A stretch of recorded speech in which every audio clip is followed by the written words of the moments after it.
Alaska, el extremo norte de América.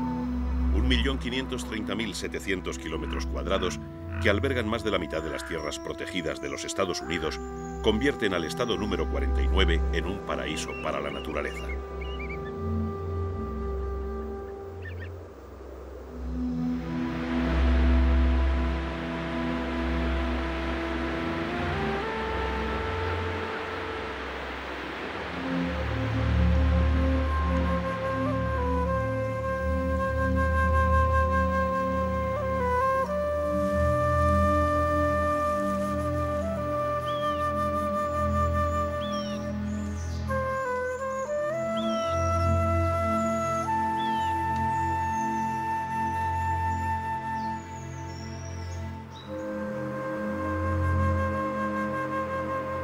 Alaska está dividida en tres grandes regiones: las montañas del Pacífico a lo largo de la costa meridional, las llanuras y mesetas centrales que baña el río Yukón y la vertiente norte o zona ártica septentrional, un territorio de hielos, frío y tundra.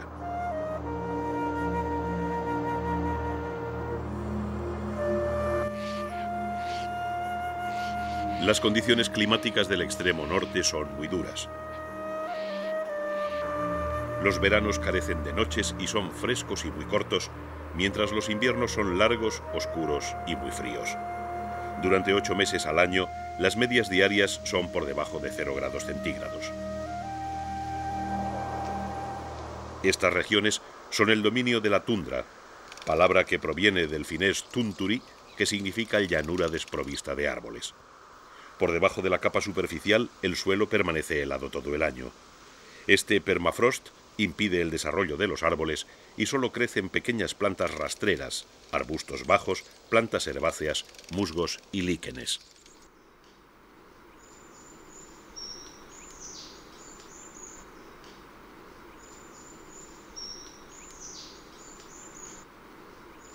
Hacia el interior, el cambio en la vegetación marca la frontera entre la tundra y los bosques de coníferas de la taiga. Es una franja de transición donde muchas de las especies arbóreas se encuentran en forma de arbusto por las condiciones de tensión en las que se desarrollan, mientras persisten los arbustos, líquenes y musgos de la tundra. La dura climatología invernal de la tundra ha impuesto también a los animales que la habitan el desarrollo de estrategias de supervivencia, y las especies optan entre 3 alternativas: o emigran evitando el invierno, o se ocultan al resguardo hasta la llegada de la estación cálida, o se enfrentan abiertamente al clima con adaptaciones fisiológicas especiales.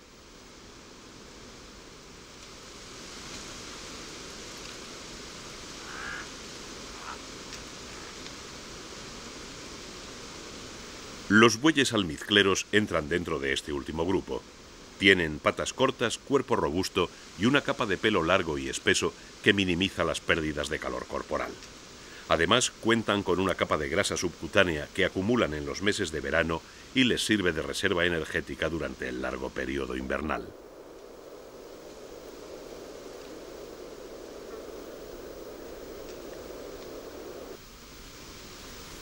Los bueyes almizcleros están tan bien aislados del frío que cualquier esfuerzo excesivo, como una carrera, provoca una subida de la temperatura y un recalentamiento que les obliga a detenerse y jadear para refrescarse. En consecuencia, su respuesta instintiva ante una amenaza es agruparse en un círculo apretado con los terneros en el centro y los adultos con las cabezas armadas de cuernos hacia afuera.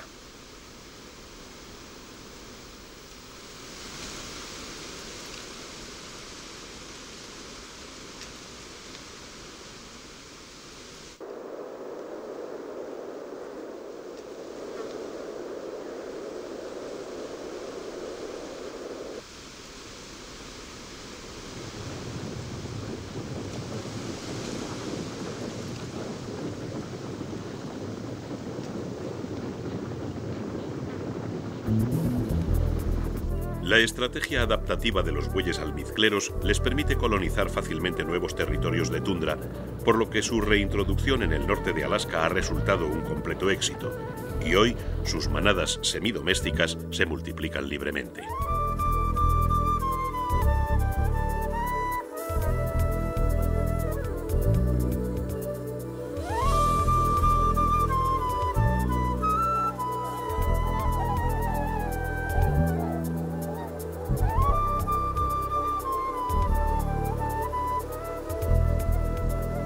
Otros mamíferos prefieren emigrar desde la tundra hacia el interior, más protegido con la llegada del invierno. El caribú es uno de ellos. Estos animales, los mayores andarines del mundo, crían en las proximidades del mar de Beaufort, en el océano glaciar ártico, y se desplazan a la taiga del interior con la llegada de la estación fría.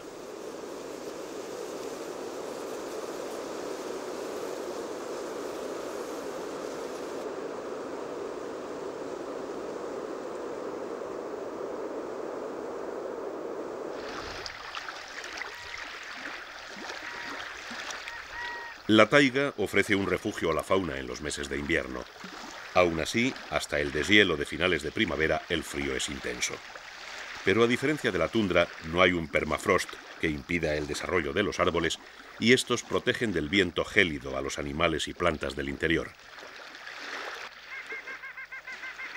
La taiga, o tundra meridional, está compuesta por bosques de coníferas, principalmente pinos, abetos, píceas y alerces, que soportan la duración y crudeza de los inviernos.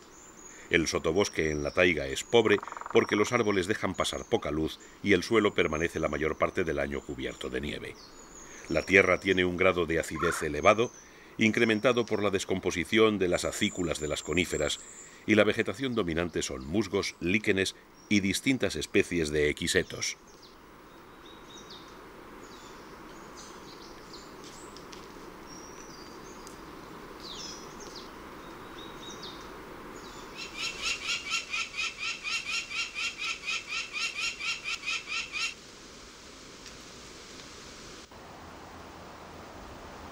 La llegada del deshielo es el comienzo de la época de abundancia.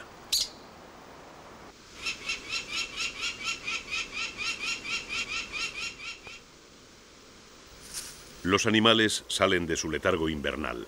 Hay nuevos pastos para los herbívoros y toda la comunidad encuentra alimento fácilmente.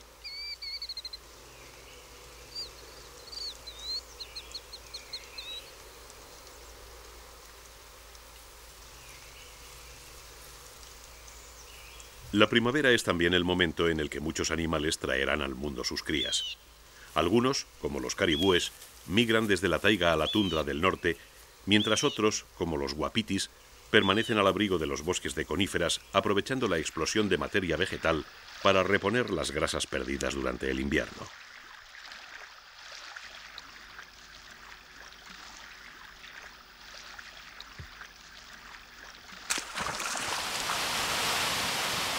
En los primeros días de junio, los ríos de Alaska son el escenario anual de la llegada de millares de salmones de distintas especies que vuelven de su estancia en el mar para desovar y morir en las aguas en las que nacieron.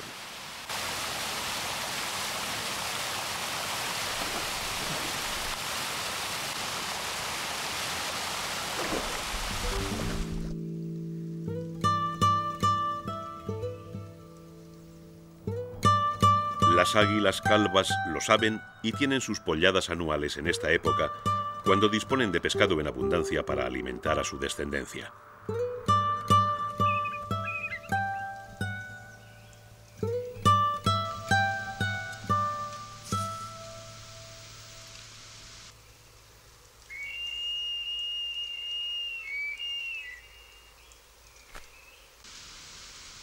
El águila calva, o pigargo de cabeza blanca, es un ave muy común en Alaska, donde se encuentra el mayor número de nidos de estas aves dentro del continente americano. Por desgracia, en el resto de los estados es rara o poco frecuente porque la caza, los pesticidas y la pérdida de sus hábitats han mermado sus poblaciones. Los pigargos de cabeza blanca hacen sus nidos en las proximidades de los ríos para tener cerca la fuente de alimento de sus pollos. 5 especies de salmón remontan los ríos de Alaska al finalizar la primavera y su llegada viene seguida de los grandes osos grizzlies que acuden ávidos a reponer las grasas perdidas durante el invierno.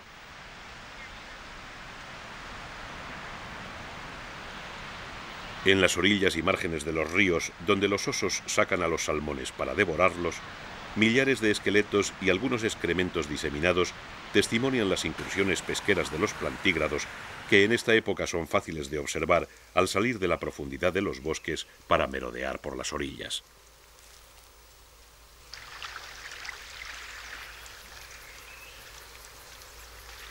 Alaska es una tierra de osos. Hay entre 4.000 y 6.000 osos polares, más de 50.000 osos negros y entre 35.000 y 45.000 osos pardos, que aunque son la misma especie que el oso pardo europeo, en América alcanzan mayor tamaño, y aquí, en Alaska, adquieren su máximo desarrollo con la subespecie conocida como oso Kodiak, un animal que puede llegar a medir más de 4 metros y a pesar 1.200 kilos.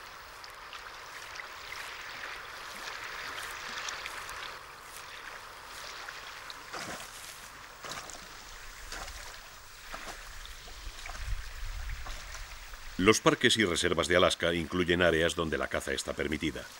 En la isla de Kodiak, por ejemplo, los cazadores deportivos cobran alrededor de 150 osos pardos cada año, dejando unos ingresos que repercuten en el mantenimiento y cuidado de la reserva.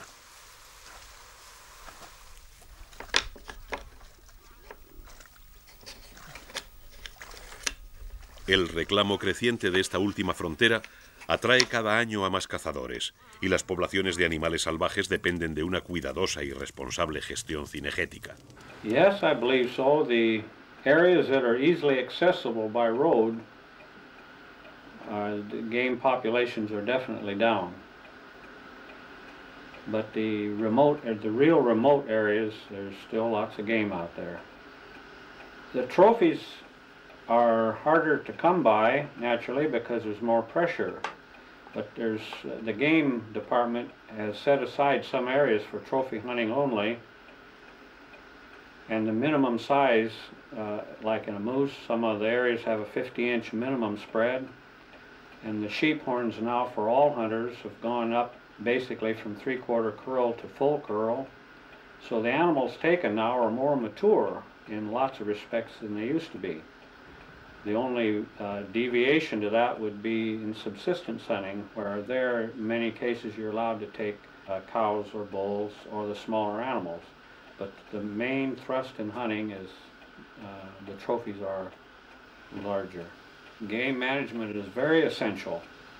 As long as we can keep it out of politics and keep it in the hands of professional sportsmen, hunters, and subsistence users, and game biologists who are really concerned about the game populations, yes, it's very, very practical.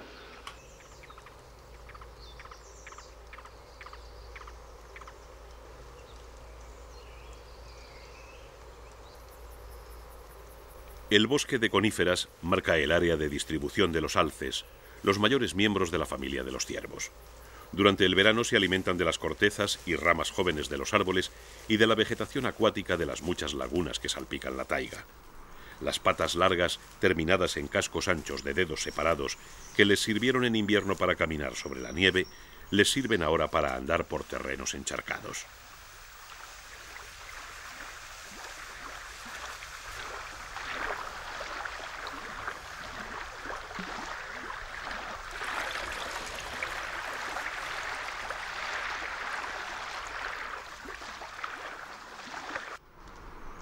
Como tantos otros animales, también los alces tienen sus crías al llegar la estación cálida. Entre los alces, normalmente solitarios, el lazo social más fuerte es el de una madre y su cría. Durante los 6 meses entre el nacimiento y el destete, la madre es una celosa guardiana y no tolera la presencia de ningún animal, aunque sea de su misma especie, en las proximidades de su pequeño.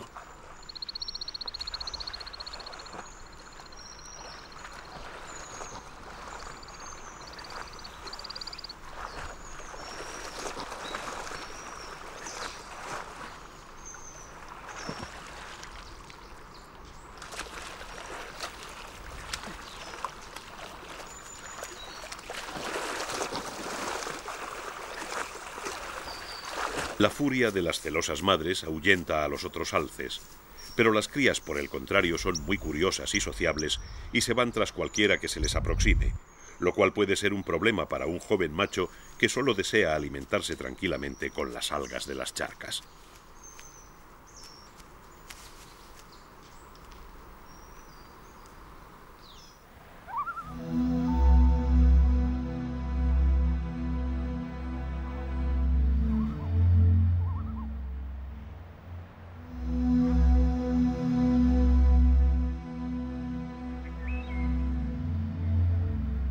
A lo largo de toda el área costera meridional y en la vertiente norte o zona ártica septentrional, la taiga y la tundra se alternan con grandes sistemas montañosos que levantan sus cimas hasta alcanzar el techo de Norteamérica con los 6.194 metros del monte McKinley.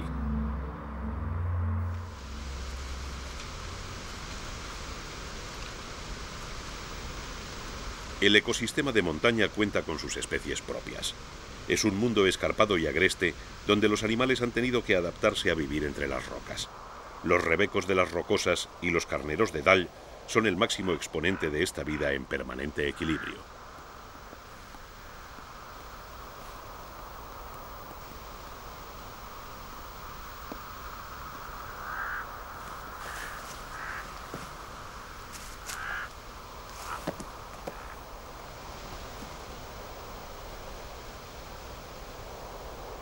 Desde su nacimiento, los carneros de Dall aprenden a vivir en la montaña. Las hembras paren a mediados de mayo en alguna agreste ladera monte arriba y los corderos caminan sobre las rocas pasadas 3 o 4 horas del alumbramiento.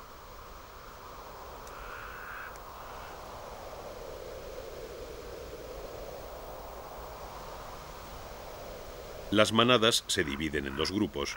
Mientras las hembras con sus crías y los machos jóvenes se distribuyen a media ladera, los grandes machos, más desconfiados y recelosos, viven juntos en cotas superiores. Para andar por las rocas, los carneros de Dall cuentan con unas pezuñas específicamente diseñadas para la escalada. Al apoyar el peso sobre la pata, las 2 mitades de la pezuña se separan hasta que su afilado borde se afirma contra las irregularidades de las rocas, y en la cara inferior tienen un cojinete plantar que facilita la tracción e impide los resbalones en las rocas muy lisas o húmedas, lo que permite a los carneros colonizar las más escarpadas cumbres.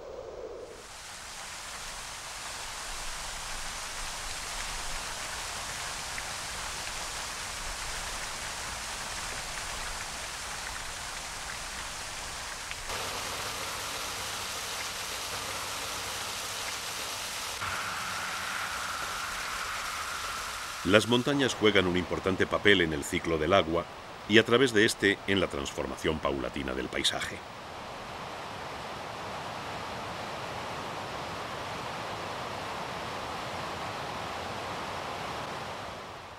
Los cursos de agua que llegan desde las cumbres son el resultado de las precipitaciones anuales que la mayor parte del año son en forma de nieve. La nieve caída en las cumbres se deposita en valles glaciares y al acumularse se transforma en hielo y comienza su descenso formando las lenguas glaciares que salpican la orografía de Alaska.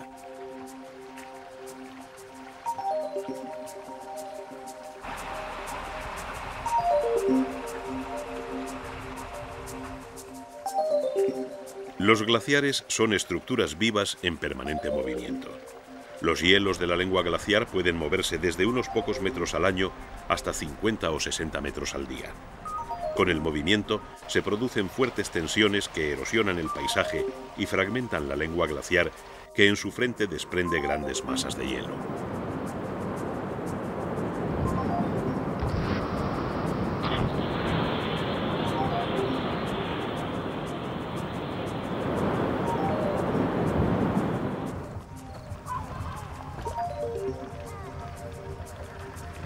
La erosión permanente de estas poderosas masas heladas cambia lenta pero inexorablemente la tipología del paisaje.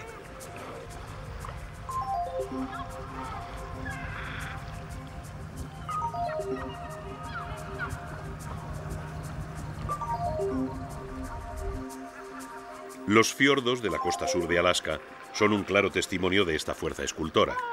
La mayoría de los geólogos creen que los fiordos se formaron por la acción de los glaciares que abrieron profundos valles en el litoral y que más tarde se llenaron de agua al elevarse el nivel del mar. Muchos fiordos eran en un principio desembocaduras de ríos que los glaciares hicieron más profundas.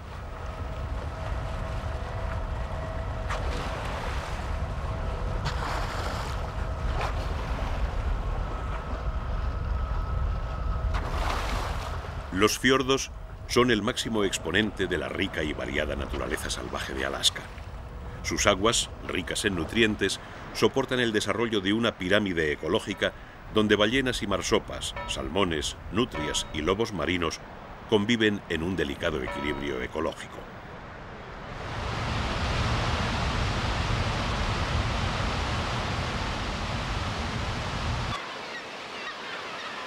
Por desgracia, los fiordos son también un ejemplo del riesgo que corre la naturaleza virgen de Alaska con la actividad industrial del hombre.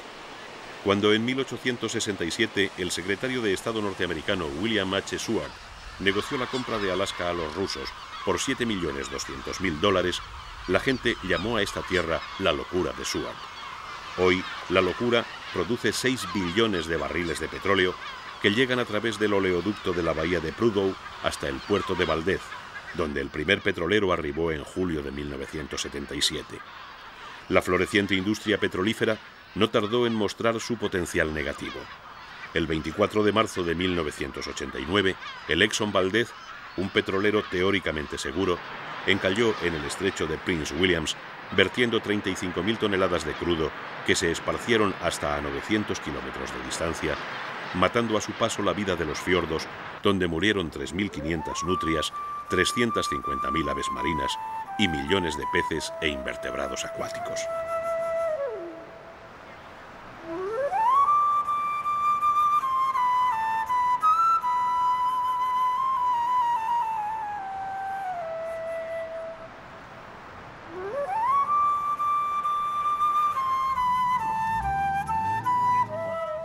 Hoy, casi 10 años después, la vida ha vuelto a los fiordos y la industria pesquera, más ecológica y tradicional que la del petróleo, vuelve a obtener frutos de las aguas. Pero serán necesarios muchos años más para que la riqueza natural del ecosistema vuelva a ser la de antes del desastre.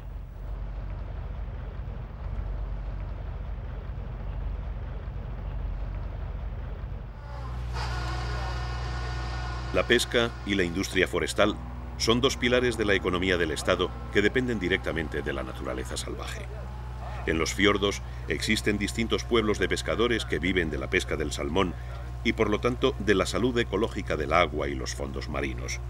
Solo gracias a las ayudas del gobierno pudieron superar los años siguientes a la tragedia del Exxon Valdez y todavía hoy comprueban en sus capturas que el ecosistema no se ha recuperado por completo.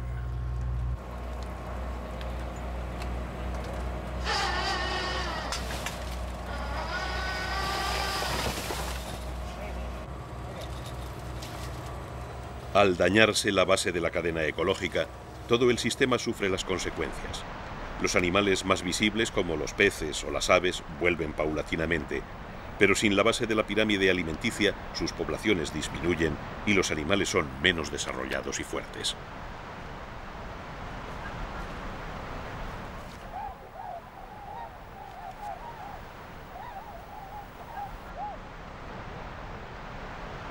Alaska tiene el privilegio de tener una bajísima densidad de población. Sus más de 1,5 millones de kilómetros cuadrados albergan una población que roza el 1.000.000 de habitantes, de los cuales un 8% son esquimales, un 6% amerindios y un 2% aleutianos. Es, por tanto, uno de los últimos territorios vírgenes donde la naturaleza aún se manifiesta en su primitivo estado salvaje. Pero es un paraíso frágil que nada en una importante reserva de petróleo, lo que hipoteca su futuro a una adecuada actuación de los hombres. Hará falta que el entendimiento y la apreciación del incalculable valor ecológico de estas tierras prime sobre los rápidos beneficios económicos para que Alaska siga siendo la última frontera para las generaciones futuras.